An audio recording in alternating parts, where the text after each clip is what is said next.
I have played more than 100 hours of StarFIeld, and today I want to share my review of the game. And just for a bit of context, when I've been playing those 100 hours, I've been playing it completely without mods, not even Sky UI, nothing at all, completely vanilla. I've used no console commands, and I've minimized my engagement with exploits. So let's start with the content in the game. There's a lot of stories to dive into. The game is really good at constantly presenting you with new options and things to do, so if you ever feel like you're getting bored with one storyline, it's likely you will have 50 others lined up that you can go and explore instead. You will pick them up everywhere you go. You will hear people talk about something on the street that will proc a mission that you can then go and investigate what they're talking about, and that can be sometimes it's just like a 20-minute, 50-minute, 10-minute little thing, and other times you go down to like this deep multi-hour long rabbit hole of things that you really can't know by just hearing what people are talking about on the street, which I think is really great. Even to the point where I will say that maybe sometimes you have a bit too many options. When I play these kind of games, I sometimes have a bit of a completionist feel to it. I always want to explore every nook and cranny of a dungeon I go into, and whenever I hear something I'm like, oh, okay, now I need to go and do that before I continue, and then you hear about 2 new things, and then it's a bit of a scatterbrain, like a golden retriever and those kind of things. When I get overwhelmed with too many things, so I really had to like force myself to say, no, I'm not going to sidetrack into another side mission. I'm going to stay on that main mission, complete that, and whatever mission I was doing, and then go and look at all those side things afterwards. So when it comes to bugs and issues with the game, it has been surprisingly good for me. I mean, prior to launch, everybody was like, yeah, it's going to be a broken mess. It's going to be unplayable at launch. That's not been the case, not for me at least. It's not flawless by any stretch of the imagination, but it's definitely not bad, especially from what we've seen with other games. Looking at you, Cyberpunk. That being said, I have encountered some bugs, like NPCs walking around in the air. I really only encountered 2 bugs that I would consider like serious. One of them being that I have a mission where I need to go and find a certain NPC, and there's a quest marker, and when I go there, there is no NPC, and no reloading or going back to old save seems to solve that. So I'm kind of stuck on that mission. I can't really progress with it. That is what I would consider game breaking, as I can't progress with that specific quest, which is just a minor side quest, so it's no big deal, but it's still annoying that I'm in this situation where I can't find that NPC.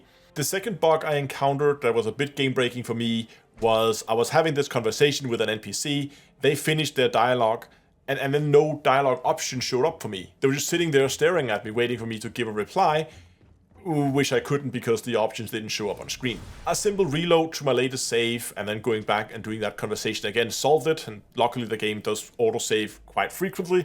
That wasn't really a big issue, it was just an annoying thing that you had to do. In terms of hard crashes to desktop, I've had a few. I can't remember the exact number, but it's less than 5. And I think most of them was before that hotfix we got on the September 13th. So I thought I recall, I don't think I've had any like hard crashes after that. So it seems that at least Bethesda has ironed those out. I'm expecting all the other bugs is also going to be ironed out over time. Now let's talk about crafting and base building. Crafting ships is great. Love the system. It takes a bit of getting used to, but once you do, it's quite intuitive. You can begin to work quite fluently, and you can recreate your favorite spaceship from whatever TV series or movie or video game that you want, as you have quite free options in terms of what you want to do.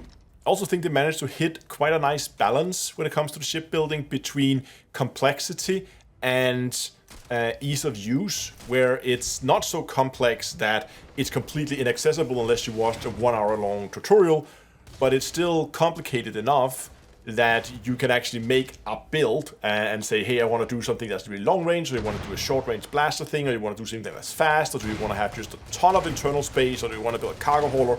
You have some options there. Base building, on the other hand, is a bit more of a disappointment for me, I will have to say. Now, the only real purpose for building a base is to harvest resources off the various planets and moons, and then craft those into resources that you can then again use to modify your armor and weapon.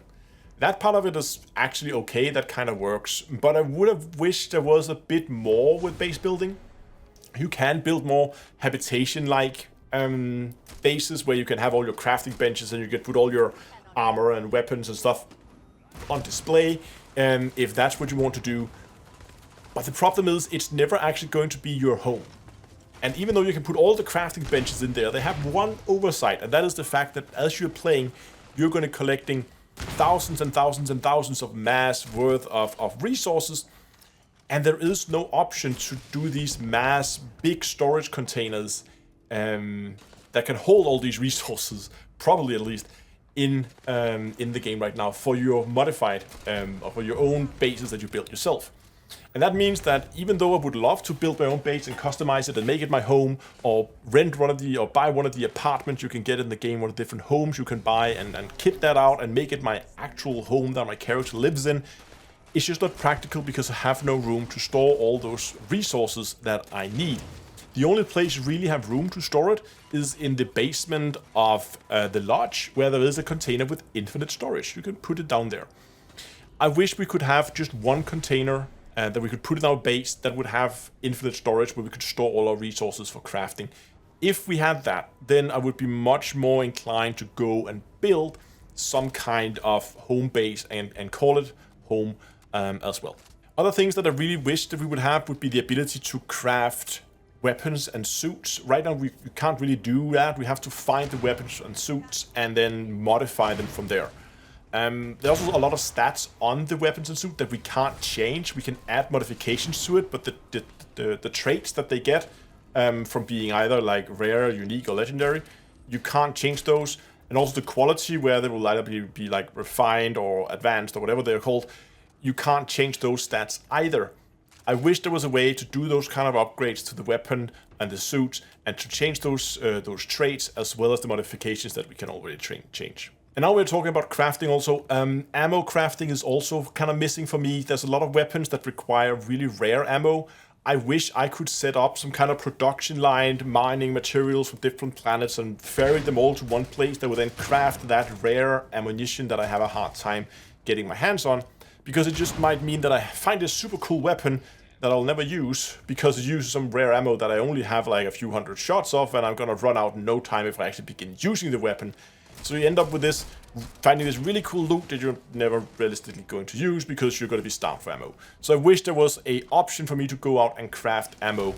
When we talk about the skill and item sections, I really like the way the skills are made in the game, where while some of them will just give you like a flat bonus to like more damage with this type of weapon or whatever, a lot of them will also unlock new abilities for you, like to do a combat roll or to suddenly have the targeting available in the ship. So you feel like you actually gain access to get new abilities in the game, and not just like a flat stat boost. I like that a lot. I also like the idea that in order to level up the skill, you don't go and have to complete these small like mini achievements. I wish the achievement was a little bit different, because often if you want to level up your piloting skill, for instance, you need to go and kill ships, and then for the next level you need to go and kill more ships and more ships and more ships.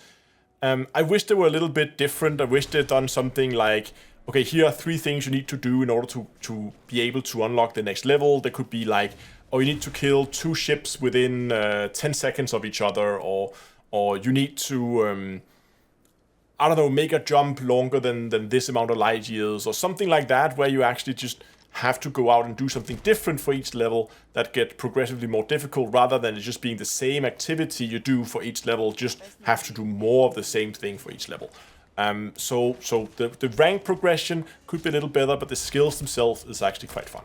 When it comes to the items, I like the design of the items. A lot of the spacesuits and weapons, they feel spacey and futuristic without being like completely unrealistic, which I think they got a nice balance there, so thumbs up for that. In terms of the stats and the abilities, again, I'm not a big fan that you find these items and you can't change them, and you can't change their like traits on them. Wish there was a thing we could change. The idea of having these things on it, I think, again, is great, but I just wish there was something that we could access as a player and have control over as a player. And now we are talking about these abilities that you can get on the items. I also like that not all of them are just like flat stats, just as with the skills. They give you something extra. For instance, you have this like Inferno ability kind of thing where if people come close to you and hit you in melee, they will burst into flames and stuff like that. So there's some cool effects there, which I think is nice. And again, so that we have something that's a little bit more flair than just flat stats to something. Okay,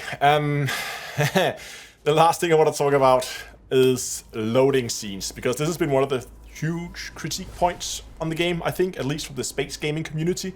My problem with the way that Bethesda have done jumping between areas in this game is that they didn't even try to hide the loading scene. They could have done a lot, I think, in order to try and make the transition between different areas more natural. So, for instance, when you are going from space down to a planet, we all know it's just a cutscene. You see the ship land and then you regain control after the cutscene is over. If you look to other games like Elite Dangerous or Star Citizen and stuff like that, where you, as you are approaching a planet, you gain limited control over your ship. You can still fly around, you still have some kind of control over where you land on the surface, but realistically, it is just a hidden cutscene. I wish they would have done something similar here to try and hide the loading scenes a little bit more, because they do kind of break up the gameplay a little bit, where every time you have this, oh, okay, now there's a loading scene, and I'll just check my phone here real quick. You get pulled out of the game all the time, because you have these constant loading scenes as you're swapping between areas. Next up, and I know this is a Bethesda thing, I know all Bethesda games has always been like this, your ability to just fast travel everywhere makes the game feel small. Makes space feel small, because I can, in an instant, I can stand in the basement of the lodge, and seconds later I'm in the furthest reaches of space fighting a pirate out there. Like instant, like that, I'm there. It just means that the size of the game, you don't feel the game world, how big it really is, and the distances it would take. And because you just insta-skip to your end destination, you also remove a lot of those random encounters along the way, which is one of my favorite things in these kind of games. When you're traveling around, you have these random encounters, which Bethesda have done a lot of, with random NPCs you can meet that will either need your help or it'll try to take things from you and stuff like that. All those encounters are just underutilized because we're just teleporting around the game like that. And it causes problems for like hauling as well. If I have a lot of materials, let's say I have a base where I build a lot of resources, I need to haul that back to sell. Hauling becomes a numbers game, where you just need to know to have as much resources on board as you can, as much cargo space as you can, with proper jump range to make it to and from your destination. From there, there's no risk. It doesn't matter if you go down to lower level systems or you end up, hey, I wanna take a risk and get a better planet out in like a level 70 system, but the pirates out there are more difficult, so will my hauling cargo ship be able to deal with those kind of pirates? I don't know. That's taken out of the game because of all that insta travel. And I know, yes, we could just manually jump from system to system if I wanted to, but I don't know. Realistically, you're not gonna do that, to be honest. So all in all, this boils down to that I wish there were more spaceship stuff to do. Not less on foot. I like all the on foot stuff, but I wish there were more spaceship stuff to do, and yet we could spend more time in our ships, and that our ship would be more than just a teleporting platform that we use to get around. So overall, do I recommend you buying the game if you haven't done so already? Absolutely. I mean, as I said, I'm more than 100 hours in, and I'm not even done with my first playthrough. The replayability of this game is massive. You make so many choices throughout this game where I'm thinking like, I gotta go back and I gotta do this differently on my second playthrough. A lot of skills that I just haven't explored yet. As I said, a lot of them will give you new abilities, and a lot of the skills I haven't even looked at yet. I would love to know, do you agree with my points of view? Do you think I'm completely wrong? Comment section below. And also, for more StarFIeld content, do stay tuned to the channel by subscribing below. Thanks a lot for watching, and also next time, I'll see you guys in space.